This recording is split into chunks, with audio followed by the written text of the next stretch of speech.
I'm Kalila Reynolds and welcome to Taking Stock. We're bringing you all the latest business news and telling you how it will affect you and your money. Oh, and I also have some announcements to make at the end of the show, so make sure that you watch to the end. Come on, let's get this money. First up, with the University of the West Indies, UWI, in a financial rut, especially with the onset of COVID-19, the university is turning to new ways to generate profit and a possible IPO. We'll speak to Vice-Chancellor Sir Hilary Beckles. And later, the analysts weigh in on the latest market developments. The Planning Institute of Jamaica projects that the economy will contract by up to 14% for the second quarter of 2020. And with places of amusement closed, popular movie cinema Palace Amusement has seen a nearly $50 million loss, sending its stock price plummeting. We'll discuss. But first, here's What's Hot, brought to you by Jamaica Money Market Brokers, your best interest at heart. Jamaica's borders are now opening. Prime Minister Andrew Holness made the announcement on Sunday, May 31, alongside the renewal of other restriction orders that would have expired that same day. The borders were opened for the repatriation of Jamaicans on June 1 and will be opening to international travelers as of June 15. The Prime Minister says everyone entering between June 1 and 14 will be subjected to testing except for those coming from countries within a travel bubble. That refers to countries with management and profile results for COVID-19 similar to Jamaica's. Testing for persons arriving as of June 15 will be subject to the result of the public health screening at the port of entry. However, everyone entering the country will be encouraged to do a voluntary test at the port of entry. And the phased reopening of the borders comes just days after the COVID-19 Economic Recovery Task Force, chaired by Finance Minister Dr. Nigel Clark, made that same recommendation. The government had restricted incoming passenger traffic in March as part of the strategy to contain infections. But the task force says there must be a gradual easing of border restrictions for economic recovery to begin, as trade in goods and services account for some 80% of GDP. In the meantime, the task force says it set up a working group which is working on protocols to protect workers' health while allowing them to provide for their families. The protocols, which will provide the basis for reopening the economy, are to be published this week. Jamaica's economy is projected to decline by up to 14% for the April to June quarter due to the impact of COVID-19. The Planning Institute of Jamaica, PIOJ, says the economy was estimated to have contracted by 1.7% for the previous quarter ending March, indicating that the economy was already being impacted by the pandemic. PIOJ Director General Dr. Wayne Henry says more contraction is expected for the rest of the year. The economy is projected to decline between 4 and 6% this fiscal year, the weakest economic performance in almost 4 decades. A contraction of 4.6% was recorded in 1985. However, PIOJ Director General Wayne Henry says growth could speed up if there's an early rebound in global economic activities and a quick recovery of key industries. Lawmakers have approved a change in the law to give the country 2 more years to hit the debt-to-GDP target of 60%. The House of Representatives approved a change to the Financial Audit and Administration Act. The bill pushes back the debt target from 2026 to 2028. After a lengthy debate, the bill was passed without amendment. The opposition insisted that proper procedure was not being followed and that it needed time to examine the bill. But Finance Minister Dr. Nigel Clark argued that the bill had to be passed urgently in order to provide legal protection for government spending during the pandemic. Non-performing loans could rise by nearly 400% as a result of COVID-19. That's the worst-case scenario assessed by international auditing and management firm KPMG. KPMG is anticipating that the pandemic will likely have a significant impact on financial institutions' credit portfolios and liquidity positions. The number of jobs lost and the decline in remittances are among the factors taken into consideration. KPMG says non-performing loans could jump from 2.4% in February this year to as high as 9.5% next March. That's 1 in every 10 loans. However, the firm says payment holidays offered by financial institutions would allow these loans not to be classified as non-performing during the moratorium period. What's Hot was brought to you by Jamaica Money Market Brokers, your best interest at heart. When we come back, Vice-Chancellor of the University of the West Indies, Sir Hilary Beckles, joins us.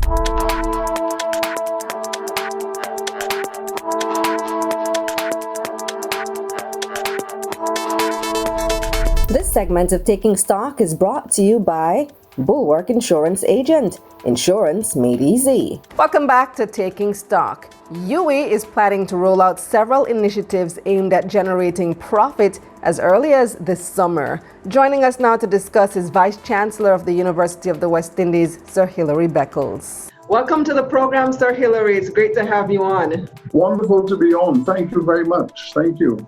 You know, I'll be honest with you. When I first heard I saw the headlines in the papers, I think it was in March, about UWI eyeing a possible IPO, I had to laugh. I said, UWI IPO, really? Like, why would I, as an investor, buy into an institution whose financial troubles over the years have been known? Tell me what the thought process is there. First of all, I'm surprised by your reaction. I thought your first reaction would be wonderful that UWI is going to build a very strong bond with the private sector, especially in the context of the equity market and the bond market. But the financial problems that we have been having are of a very specific kind. There is no sense that the University of the West Indies is not financially sustainable. It is extremely sustainable. You must remember, we are one of the oldest organizations in the Caribbean. We're 72 years old. There are very few institutions with that kind of lineage, reputation, and performance. So here we are, a pedigree legacy institution. We are globally ranked as the finest university in the Caribbean from a field of over 100. And we are in the top 4% of the best 28,000 universities in the world. So we are not only a pedigree institution of strong legacy, but we are a globally ranked institution in the elite of institutions in the world. And therefore, if such an institution, which is a public institution, and remember that we are a public university, we are not a private for-profit university. Right. Of course, we are a university that has to develop the public good. And while we are not for profit, we certainly have to behave in a business-like fashion. And we have to handle our financial affairs in a way that is simultaneously sensitive to the market in terms of efficient use of resources, but at the same time, we have a public good. So we are the primary producer of the social capital that the private economy and the public economy need. So without us being vibrant and dynamic and productive, the private sector and the public sector would be starved of the human capital and the human skills that they will need. So without us, the region cannot go forward. Well, there's no argument there. There's no argument that UWI is a fine and prestigious institution that has lasted this long. But yes. In terms of, but if you're not a for-profit institution, then how does the going to a capitalist place like the stock market work, where investors are going to expect a dividend? Because we are the producers of products, if you wish to use that term. We are the producers of research, of knowledge. We are the producers of the social capital, the students at multiple levels.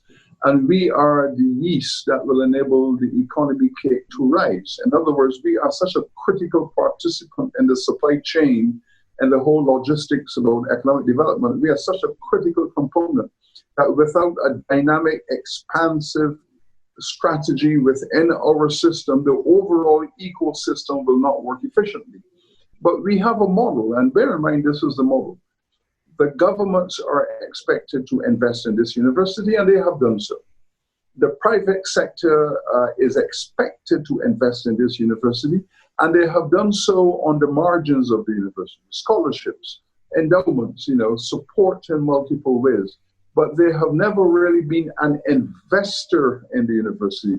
They supply philanthropy, they supply social support, and we have benefited from their involvement. But we have not really invited them to invest in those aspects of the university that will generate a profit. So we are now at the stage where many of the institutional developments and the infrastructural developments that we need to expand UWI are indeed in areas where we can develop a private university relationship to expose them to income. So we have many projects that will require a private investment, and they will get the return in whatever form it takes, the dividends they yield.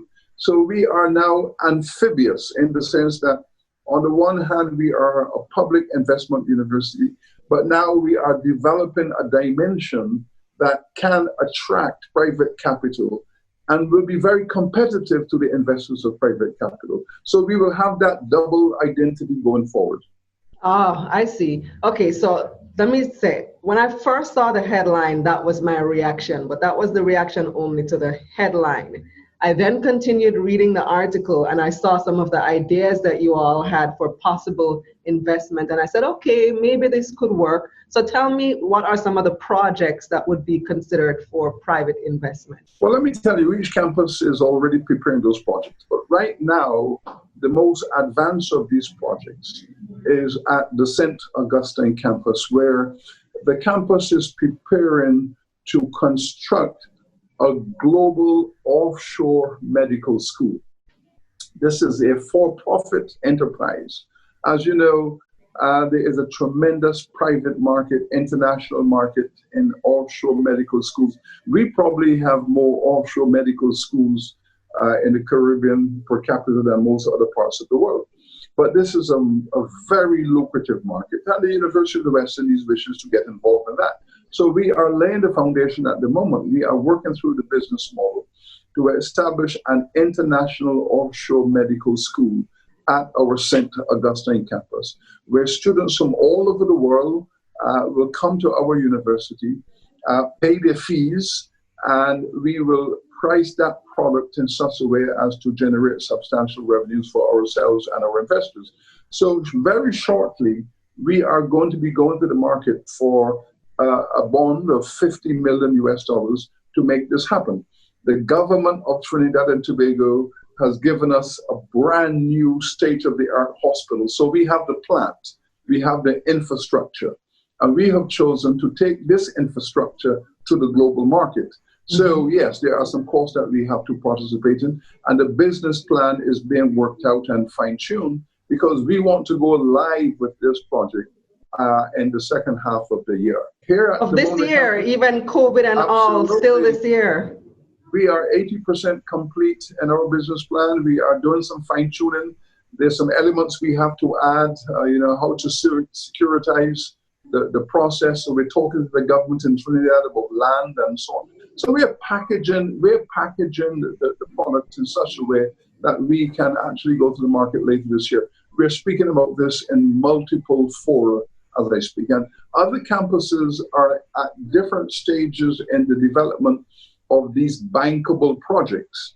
Mona, for example, will be developing an international nurses school. Clearly, we've done the feasibility analysis, we've done the study. Now we have to fine-tune the business model.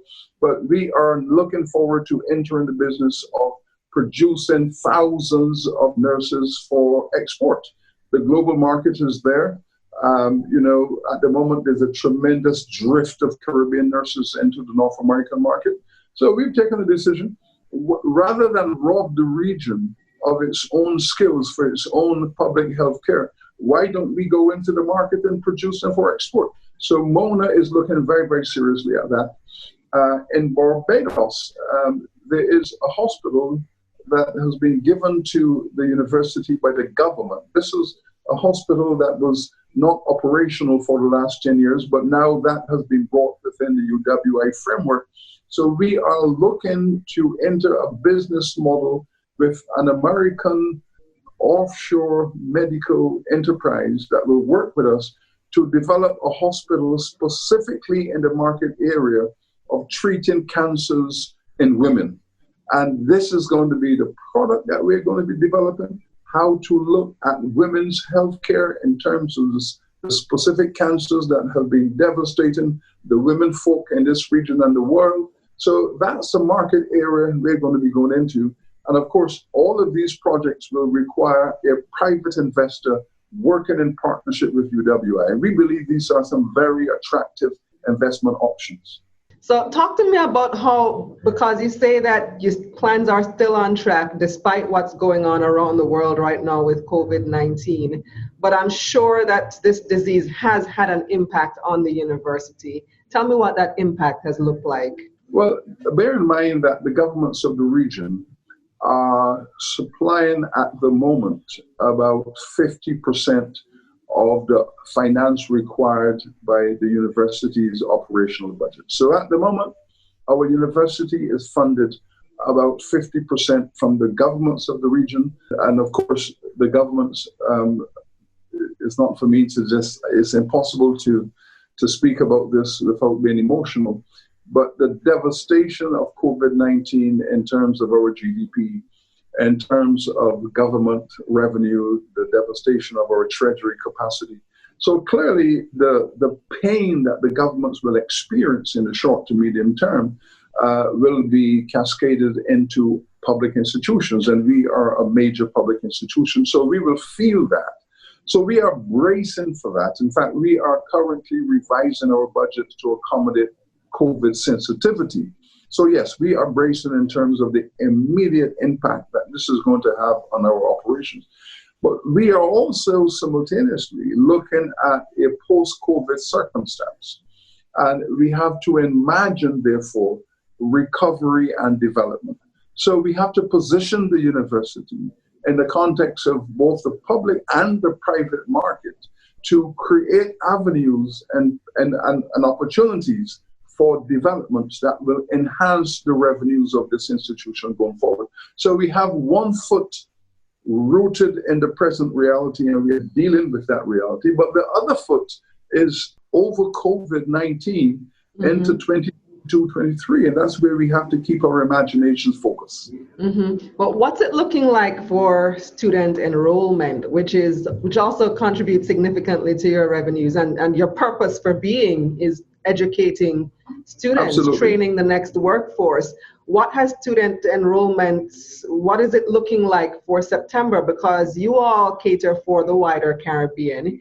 Here in Jamaica on the Mona campus, you have students coming from all over the Caribbean, but we have now travel issues because of COVID-19. And we also have students who might not be able to meet the payments, who might not have that money anymore because their parents are out of a job or they're out of a job and now looking just at basic survival.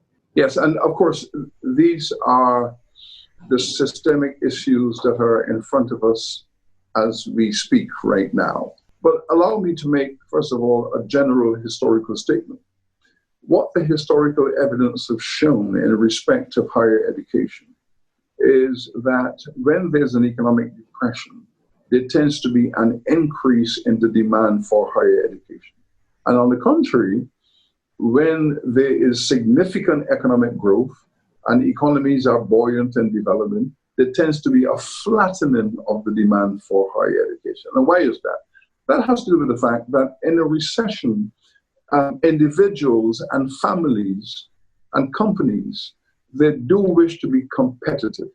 And the fact is that with a higher education, you are more competitive than persons without. So what you tend to find in a recession is that those who had put education on hold would tend to get back into the market to make themselves competitive. We find that there's a lot of retooling going on. People are looking to move out of sectors which they believe will not be competitive going forward, and they will retool by pursuing academic programs and knowledge where they believe industries will be demanding their skills. So there tends to be that. Families are usually much more prepared to invest in their children if they wish their children to be competitive in a shrinking situation.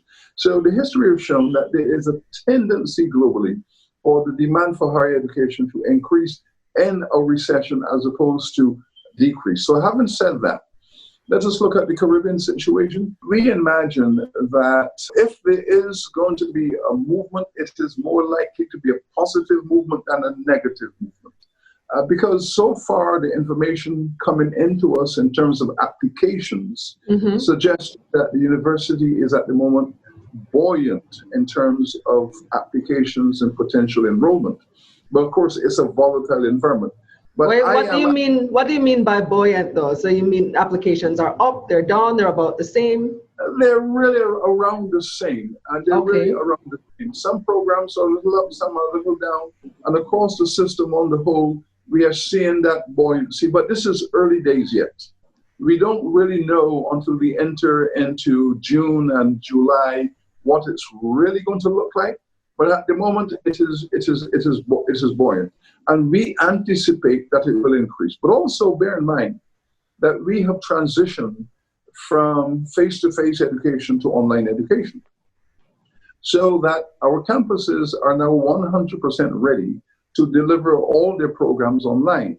So even if there are restrictions or constraints within families, individuals, and the workplace, now for the first time, every Caribbean citizen has the option of doing their programs online. And there are going to be some new and innovative programs that will be delivered online. So this portal does create a perfect opportunity for a new category of Caribbean citizens who normally would not have been prepared to drive down to the campuses in the afternoon. They are working people, and they don't have the flexibility to go to campus. But now you have maximum flexibility. You can come to the campuses if social programming allow, if distancing allow. But with the open portal now, all Caribbean citizens have access to UWI. As you mentioned the word distancing, is UWI ready for reopening in, what would it be, September, or are you having a summer term? Are you ready in terms of the physical infrastructure and the distance required between students? This is the big decision we have to make in the next couple of weeks. We know time is tight, but we have to operate in the context of government public protocols and policies. We are the primary suppliers of the science that is shaping public policy. So we have to be projecting and monitoring where the pandemic is likely to be, the level of the pandemic. We have to be informing the governments of that science. So we are not sitting passively and waiting on public policy. We have prior access to the knowledge through our scientific research in the COVID management and transition. So we have not made that decision yet. But what we do know, that UWI will be fully open online, and we will look to see at a later date what measure of face-to-face teaching we can implement within the public policy and how to be functioning in both spaces. Clearly, the business model of the university going forward will be a significant online strategy, but we have these massive campuses with tremendous facilities and dormitories and laboratories. So we really have to develop a strategy to make full use of them. So yes, so that aspect is still a bit undecided, but I can categorically assure you we are fully open for online enrollment. Will the online courses cost the same as the in-person courses? This is a very good question, and I wish to give you a very precise answer. Bear in mind that what we have done, well, first of all, we already had an open campus. And the programs in the open campus have tended to be significantly lower than the cost for the landed campuses. But that's okay. Let's look at what we have done. What we have done with the landed campuses is to shift to an emergency strategy of online education. We did it quickly, we did it smoothly, we did it effectively. But if we are going to go forward with a very sophisticated online university culture, where all of our professors are skillfully trained, where we have all of the technology for the implementation of all of the features of online education that is going to be highly quality assured, very sophisticated, that will require a significant investment, as you can imagine. So to do the kind of online quality and standard with all of the bells and whistles, all the internal bells and whistles of online education, that universities that are established specifically for online education, if we're going to match them with this kind of content and context, we will have to make a significant investment in order to do so. So the benefits that will derive to the students in terms of a much lower cost in their tuition will not be in the early stages. It will be in the middle stages. So the first 2 or 3 years to go, we have to find some resources to become more sophisticated. Then you will see the cascade in costs. So maybe 4 or 5 years from now, we will see the tremendous benefits accruing to online students. Sir Hilary, I wish you all the best. Looking forward to the next update and hearing when the IPO comes out and, of course, what happens in September. Thank you so much, and I appreciate the opportunity to engage your viewers. Thank you. Thanks for joining me. Thank you. When we come back, I've got your market recap, and the analysts are standing by. This segment of Taking Stock was brought to you by Bulwark Insurance Agency. Insurance made easy. Time now for your market recap, brought to you by Sagicor Investments. Think wealth, think Sagicor Investments. The Jamaica Stock Exchange advanced last week with the combined index gaining nearly 2%. 96 stocks traded across both the main and junior markets of the JSC for the week ending Friday, May 29, 2020. 44 advanced, 38 declined, and 14 traded firm. 192 million shares changed hands on the Jamaican dollar market, totaling nearly $731 million. Wigton Wind Farm ordinary shares took up more than half of market volume, with nearly 102 million shares changing hands. And Wigton was also a top advancer. The stock gained 21 cents to open this week at 94 cents. Trans-Jamaican Highway traded the second highest volumes, taking up 20% of market volume. The stock gained 1 cent to close last week at $1.40, just 1 cent short of IPO price. And Lasco Manufacturing rounded out the volume leaders, with people buying and selling 7 million shares in the company. Lasco Manufacturing gained 49 cents to close at $4.50. Turning to the top advancers now, led by JMMB Group 7.25% VR JMD CR preference shares, which jumped an impressive 49% to close the week at $1.79. And Express Catering opened the week with a 28% increase in its stock price. Express was also crowned a top advancer for the month of May to close at $4.39. On the losing side now, 138 Student Living Jamaica Variable Preference fell nearly 17% to close the week at $5. ISP Finance Service fell 15% to end last week at $13. And Kingston Properties lost 14%, down to $5.33. Taking a quick look at the overall month of May, the main index gained 5%, the junior market index gained 9%, the financial index is up 3%, and the manufacturing and distribution index gained 9%. Iron Rock Insurance was the month's standout, up 79% in May. It's now valued at $3.85.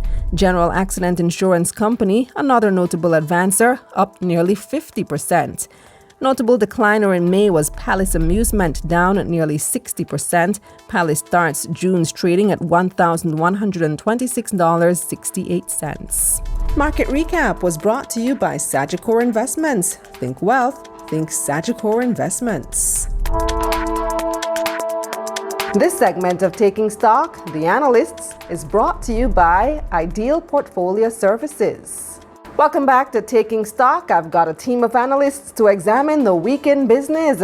We're joined by Senior Wealth Advisor at Ideal Portfolio Services, Orick Angus, Junior Research Analyst at NCB Capital Markets, Gino Harriott, and Young Investor at the University of the West Indies, David Rose. Welcome again to Taking Stock, guys. Great to have you all on. Thank you, Kalila. Thanks, Kalila. Thanks, Kalila. Good. Let's start with some news on the economic front. The PIOJ is predicting a contraction of up to 14% for April to June. And as bad as that is, it almost sounds a bit optimistic to me. What do you guys think? Let's start with you, Gino, since you haven't been on the program for a while. I would say that that's a fair projection, given that based on the fact that the first quarter's projection was negative 1.7%. And we know that the tourism sector basically shut down only in mid-March, which is about 20 to 25% of the quarter.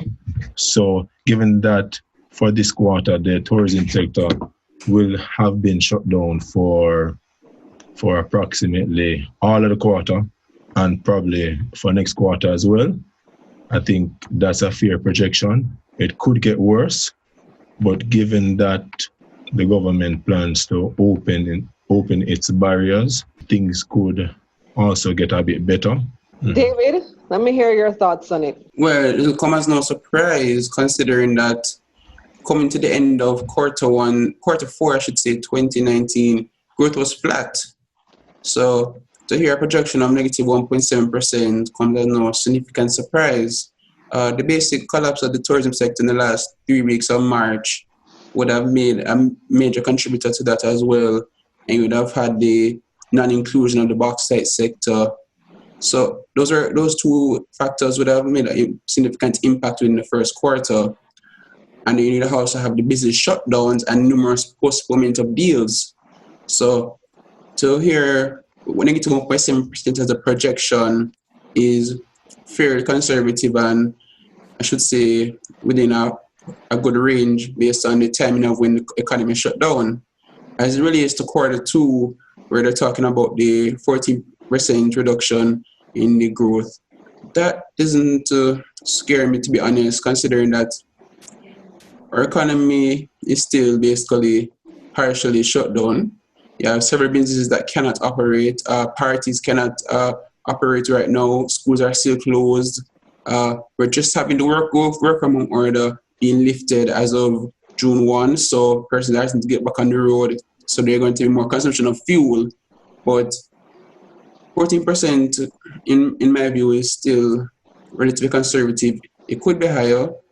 We don't know, considering that we're still in the nascent stages. And then bear in mind to Orick that in order to bounce back from negative growth, you have to really accelerate things. You have to really mash the brakes, because it takes twice as much effort to get back from negative as it does to fall into negative. If you bring that number line that we learn in school, right, 0, and then you go below 0. So now to come back, if you fall negative 5%, you have to now grow 10% in order to make it back to positive 5. So I agree. It's going to take a while to build back. As I mentioned before, yes, we're opening up back to something different than what we would have closed off on. So there's no tourism revenue coming in. Remittances are low. So it's a very challenging task. It can be done, however. I think the results are fairly moderate from what we're seeing now. Obviously, the virus has been contained, and the numbers are beginning to look more realistic. So at least right now we have something more sturdy to work with versus where we were a month ago. Yeah, absolutely. So let's look at some of the developments on the market in the past week. David, you've been following Palace Amusement. They have actually been closed for a couple of months now, and so no revenue. Actually, I saw them do a thing with, I think it's with Quick Cart, that they started selling their snacks and stuff for delivery, which is a good idea, but it's still not probably just a dent on what they normally would make. What are your observations on Palace, David? So as it relates right now, Palace is turning 100 next year, if they make it to that stage. But it doesn't surprise me. So on everymickle.com, I wrote an article recently on Palace, a good 5,000 words. But we went to the company's history and the current situation they're facing. So for Palace, they have 3 core revenue items. I can say confectionery, but movie going items. So box office receipts, confectionery items, your candy, your hot dogs, the film activities, screen activities. So the confectionery is just selling the food. The box office receipt is just your tickets being sold. Your film activities, in this case for Palace, is renting and distributing to other territories. And screen advertisement is companies putting their ads onto Palace before the movie starts. So right now, the major ticket item for Palace is their box office receipts. And the reality is the theater is locked. And Palace's business model really and truly relies heavily on, as you would say, a large volume of persons to generate sufficient revenue to break even, because more than a decade, or I should say almost 2 decades, Palace was basically breaking even at, call it 1 to 3% net profit margins, which is very delicate. And they incur some losses over that period as well. And as I said, even though they're currently trying to cut back on the inventory and try to shore up some cash, they're still in a precarious position because inventory can only go so far. And the reality is that at the end of March, they had $4 million worth of cash and they took out another loan. So we can only hope to see better in the future. But right now, movie theaters are expected to be the last set of entities required to open. And even when they do open, how are they going to basically operate to generate enough revenue for them to actually still be sustainable, considering that many films that would have been released within the next 2 months, such as Fast 9, other movies have been postponed later this year, or even to 2021. So there are a couple of things that come to mind when I think about Palace going forward in the next few months and couple of years even, because some of the movies that were scheduled to have come out, like you said, they've been postponed. So what will they even show? Some of them have gone straight to Netflix, so they won't be coming to the box office. I know one movie I was looking forward to is they premiering on Netflix this weekend, on with Issa Rae. I forget the name of it, but I love her, so I'm going to watch it on Netflix. So that's not going to be in the movies.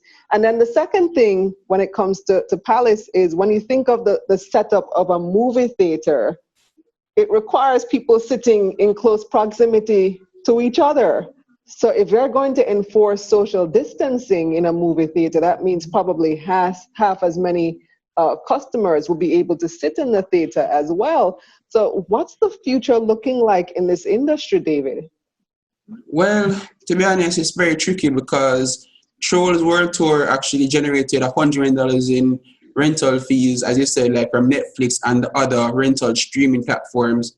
And it's actually cheaper for them to actually generate, or I should say retain revenue through distribution companies like Netflix and to go to the movie theaters where they potentially see up to 50% of the sales of the box office seats. And we're currently facing the reality that we're going to see disposable income remain relatively flat for many years to come. That too. And we have to remember that Palace themselves have basically had to suck up and take all the blows over the last 2 decades. So they as a company in 2008, Kalila, a regular box office ticket for adults was $600. We're in 2020 and it's $1,300. US dollars gone from probably 70 around that time to call it 140 now. Inflation has gone up as well over the same period of time. So they've been very restrictive on how they increase their prices just because of how susceptible or relatively low spending power they have, actually the consumers have.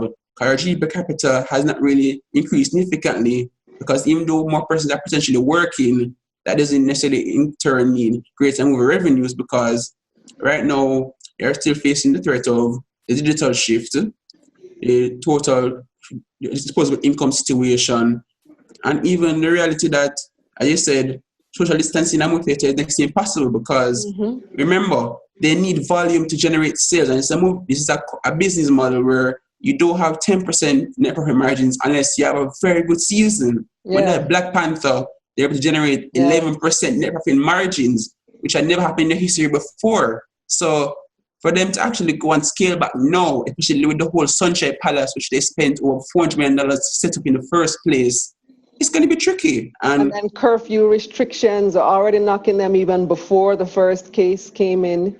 Yeah, it's tough. Gina, let's look some more at tourism, because you mentioned earlier that tourism has, well, it's obvious, tourism has been very heavily hit by this pandemic. And June 1 also marks the start of hurricane season.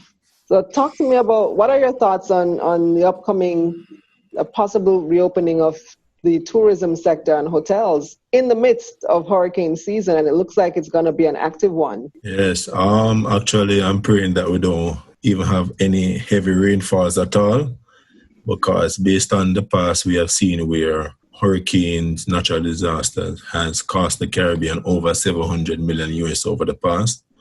And I think right now, based on the steps that the government has taken and the amount of revenues that they are losing from the tourism industry, as well as the fact that they have to go to the IMF in order to get funds to kind of supplement their balance of payments, I think a hurricane to the country right now would be very detrimental. Not only will it destroy the infrastructure of our beaches and other infrastructures, I think it would set tourism back as it did in 2017, as well as set our balance economy. It set the whole country the whole back. Economy. Especially definitely. after COVID. It would be very devastating, because the good thing though is that, we have a good amount of net international reserves in the central bank. And I think this is one of the reasons why the central bank doesn't want to really touch their reserves in order to help out with the whole COVID-19 situation, or to help out the currency situation that we're facing now. Because if there's a case where we have a devastating hurricane, these funds we would definitely need these funds to help out in that situation. That's a double whammy that we really can't afford. I think right now, the whole country, the whole world just need to start praying, just sending up those prayers that we are all spared, because not just Jamaica, no country can afford a hurricane right now. As you speak about the tourism, anyway. As you speak about the tourism as well, although the country plans to open the borders, I don't think our tourism sector would necessarily be vibrant, because of what is going on in the US and also in the UK, with a lot of persons losing their jobs. Yeah. So between not having the discretionary income to travel and the fear of travel, it's not going to pick up immediately. There's no way we're going to be picking up right where we left off. Orick, let's move to another company, 138 Student Living. You've been following that one. They posted positive results for the quarter and the 2 quarters ending March. So it was looking pretty good there. And then, bam, here comes COVID. It's looking really good. The company delivered around 30% or north of 30% in revenues. They've been maintaining costs pretty low in terms of admin costs and stuff like that. During COVID, I know they have longer term rentals versus the previous quarters before the growth. Obviously, COVID will slow down that growth as those contracts become terminated or lessened. I still think there is room for growth where that is concerned as the economy slowly reopens and the academic year starts in the fall. That's pretty much where they get majority or significant amount of their revenue from. So it should be at least moderate until things start to really pick up back for them. So I'm still very bullish on that company right now. So I'm not writing it off. But let me tell you something. You wouldn't have seen this interview because I was on with Sir Hilary Beckles just before I spoke to you guys. You'll be seeing the episode live when it airs on Tuesday on YouTube. And they haven't made a decision yet whether they're going to resume face-to-face classes in September. As you know, 138 Student Living is I didn't know that. Is housing for students. So a lot of students who have to travel for school, who may not live in Kingston, students from other Caribbean islands, they haven't made a decision if they're going to be doing face-to-face come September. They say they're definitely going to be ready for online school in September, but face-to-face, they haven't decided. So, and we already have lost this semester from March to June and the summer semester as well. So that's a hit for 1 through 8. I agree. That's something to take into perspective. Somebody was saying that you has been contacting new students about the situation you mentioned a while ago about the situation regarding starting back physical school. Because right now in the Gleaner yesterday, there was an article saying boycott 1 through 8 because of the storage fees issue. Yeah, yes, and you also have to consider that I know colleagues who are still, some persons cannot leave their country right now because their borders are still locked. Right. And then I have other colleagues who are saying on the other side of the island who can't afford right now to potentially come down to Kingston, collect their stuff, and go back. And even the one who is saying that they will offer an alternative medium to deal with this situation. For some persons, even the alternative medium is still not enough. And right now, we're facing the reality where work and travel is basically cancelled. Not saying it is. I have no comment on that. But work and travel represents a significant opportunity for persons to go and get their tuition. So that is a situation you have to consider as well. And then we have to face the reality that even with the 90% concession agreement, we don't know certain specific details as it relates to how payment should be processed. Because even though they might be receivable for 1 through 8, when would 1 through 8 pay it? Because we just saw last week where UE said they're going to delay the salary of paying lecturers and staff.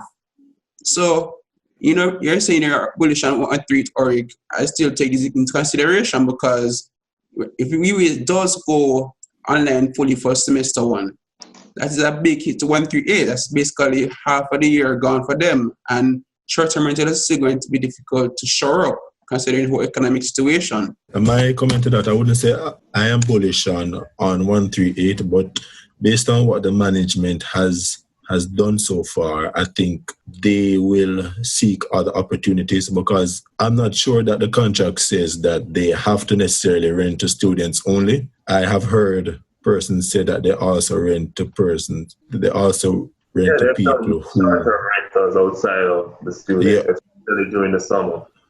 Outside of the campus. So I guess they could turn to that medium to get some revenues, you know. So and based on how the management has turned around the company already, I'm sure that they are thinking about other ideas in order to adjust to the COVID-19 situation. Thanks for joining me today, guys. Thanks again, Kalila. Thanks, Kalila. Appreciate it. Let's take our final break. This segment of Taking Stock, The Analysts, was brought to you by Ideal Portfolio Services.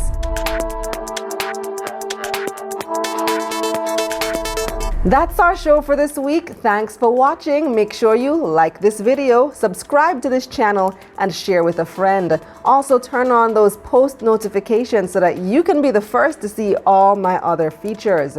We also have a brand new Instagram page for Taking Stock. It's at Taking Stock JA. You'll be getting exclusive clips from the show, sometimes even before the show premieres. Shh, don't tell anybody. You'll get financial news and tips and lots of cool stuff. Actually, I do tell a lot of people. And oh, by the way, guys, don't go just yet. I have a big goal. The goal is to get to 50,000 YouTube subscribers this year. We just hit 12,000 subs and 1 million views. Taking Stock has been on for about 6 months now, and that's really great, but I think we can do a lot better. I have a lot of stuff coming up, including a newsletter and a website. The aim is to bring you more value and to help you keep up with everything that's going on and how it will affect you and your money. So if you've learned anything at all from this episode, if I've ever taught you anything, if you know somebody who needs this information, your friend, your cousin, your auntie, your uncle, please just share this video with them. In the coming weeks and months, I'll be doing giveaways, including gift certificates that you can use to invest, and merch coming soon. You want that Let's Get This Money t-shirt? I know you don't want to miss those, so hit that subscribe button and turn on those post notifications. Follow me on Instagram and Twitter at Kalila Ray. If you want to connect with the analyst this week, check the description box below for their contact information. Tell a friend about taking stock. Investing is the new sexy, so let's make it cool to talk about money. I'm Kalila Reynolds. Stay safe.